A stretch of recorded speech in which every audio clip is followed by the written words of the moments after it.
यज्ञः कथङ्कोऽत्र देहेऽस्मिन् मधुसूदन प्रयाणकाले च कथं ज्ञेयोऽसि नियतात्मभिः। श्रीभगवानुवाच अक्षरं ब्रह्म परमं स्वभावोऽध्यात्ममुच्यते भूतभावोद्भवकरो विसर्गः कर्म संज्ञितः अधिभूतं क्षरो भावः पुरुषश्चाधिदैवतम्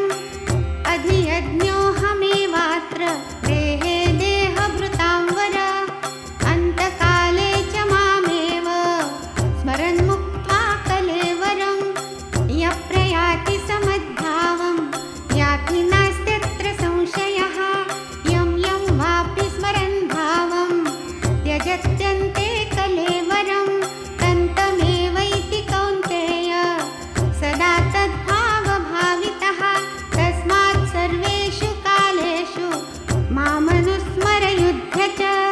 मय्यर्पितमनो बुद्धिर्मामेवैष्यस्य संशयम्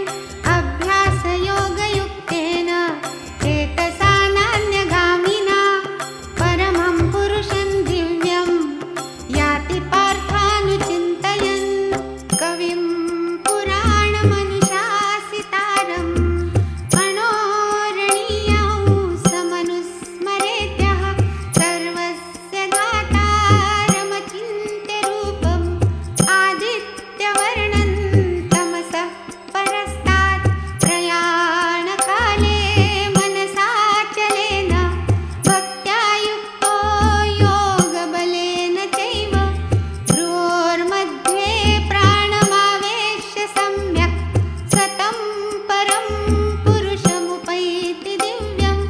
यदक्षरं वेदविदो वदन्ति विशन्ति यद्यतयो वीतरागाः यदिच्छन्तो ब्रह्मचर्यं चरन्ति तत्ते पदं सङ्ग्रहेण प्रवक्ष्ये। सर्वद्वाराणि संयम्य मनोहृदि निरुध्य च मूर्ध्याधायात्मनः प्राणम् आस्थितो योगधारणाम् ओमित्येकाक्षरं ब्रह्म व्याहरन् मामनुस्मरन् यः प्रयाति त्यजन् देहं स याति परमा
इति श्रीमद्भगवद्गीतासु उपनिषत्सु